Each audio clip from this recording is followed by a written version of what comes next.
सत्ता की गुलामी करना इस दौर के पत्रकारों की एक आदत सी बन गई। आदत कहे या मजबूरी, आदत उन लोगों की है जो ऊपर बैठे हैं और निचले स्तर के पत्रकार मजबूर हैं, क्योंकि अगर वो चाटुकारिता नहीं करेंगे, विपक्ष के खिलाफ नहीं बोलेंगे, सवाल नहीं करेंगे, तो कैसे उनकी नौकरी चल पाएगी। लेकिन ऐसे ही गोदी पत्रकारों को एक झटके में चंद्रशेखर ने हाँक दिया। जैसे ये खबर चंद्रशेखर तक पहुंची कि प्रयागराज में हुए बवाल के बाद उनकी पार्टी, उनके कार्यकर्ताओं को प्रताड़ित किया जा रहा है, उनकी पार्टी को बदनाम करने की कोशिश की जा रही है।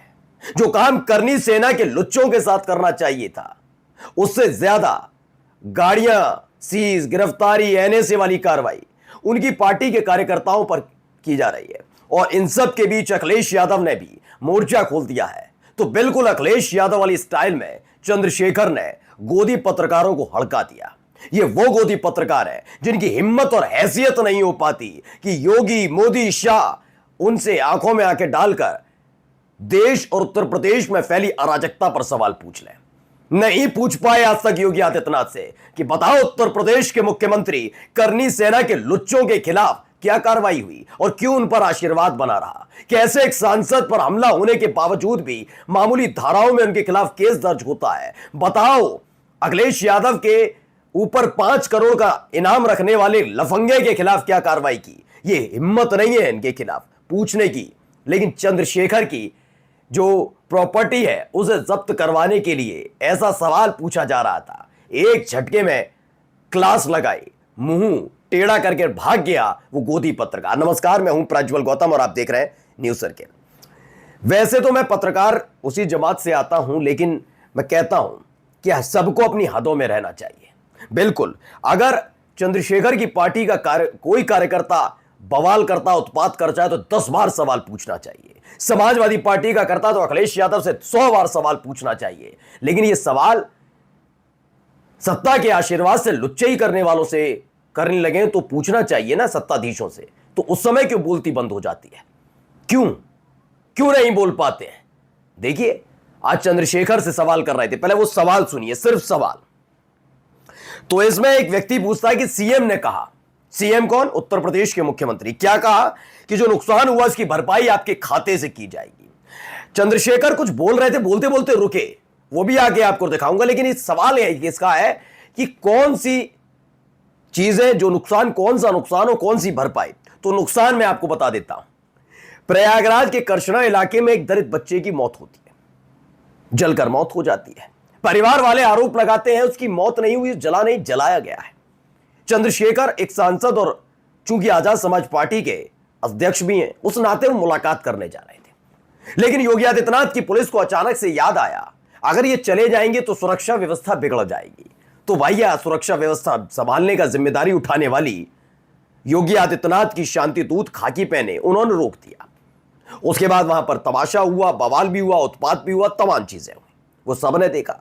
तो ये पत्रकार जो सवाल पूछ रहा था योगी आदित्यनाथ के हवाले से कि योगी आदित्यनाथ ने कहा, सीएम ने कहा कि जो नुकसान प्रयागराज के करछना में हुआ, बवाल हुआ, उसकी भरपाई आपके खाते से की जाएगी, यानी चंद्रशेखर के खाते से की जाएगी।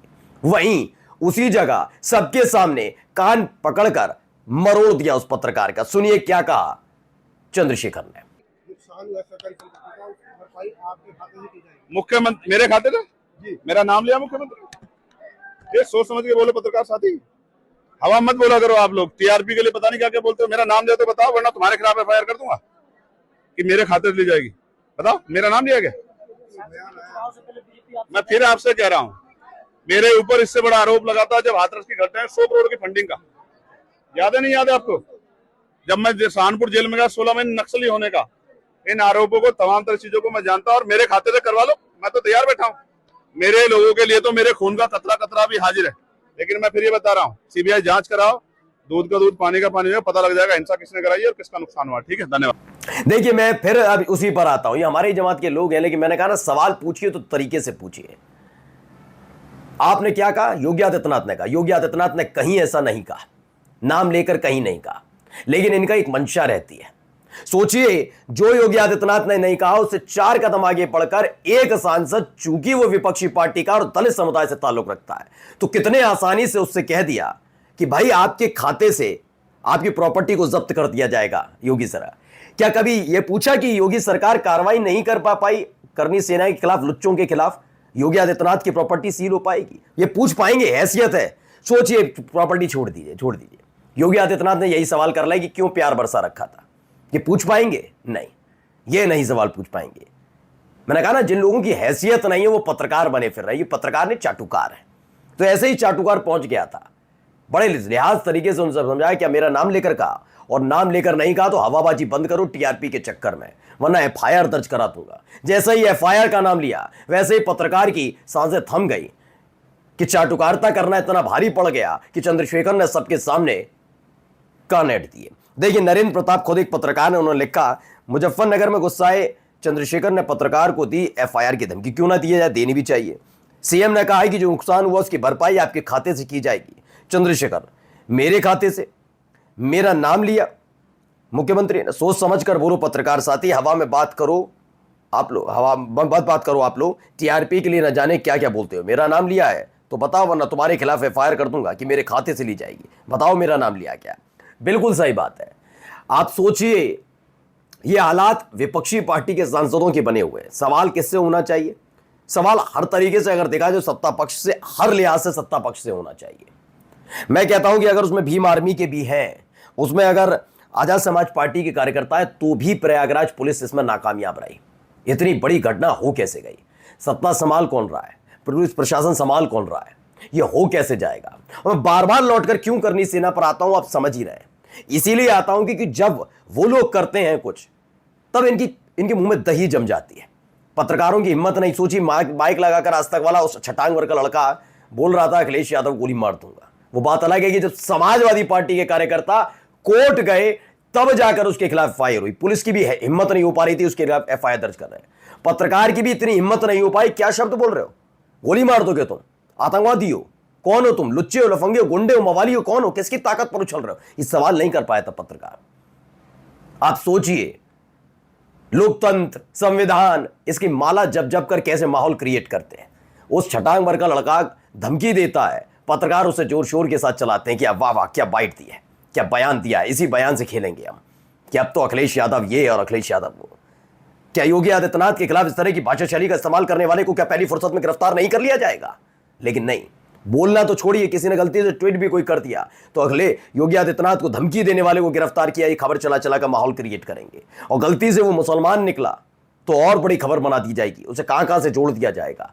इन पत्रकारों को सबक सिखाना बहुत जरूरी है, इनको एक्सपोज करना बहुत जरूरी है। और ये बहुत खास बात बता रहा हूं आपको कि अखिलेश यादव ने जो चीज शुरू की वो राहुल गांधी ने भी शुरू कर दी, और अब देखिए चंद्रशेखर ने भी उसी लिहाज में इन पत्रकारों को खदेड़ा है।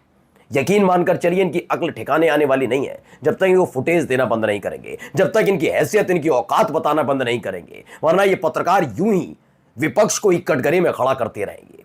कभी नहीं पूछेंगे कि बीजेपी के कार्यकर्ताओं ने क्या किया, कभी नहीं पूछेंगे करनी की सेना के कार्यकर्ता क्या कर रहे थे, कहां गए वो लुच्चे, वो कहां गए लफंगे। नहीं पूछेंगे कि रामजीलाल सुमन आज भी नजरबंद स्थिति में क्यों रहते हैं, उन्हें कहीं क्यों नहीं आने जाने दिया जाता जबकि उत्पाती खुलेआम घूमते हैं।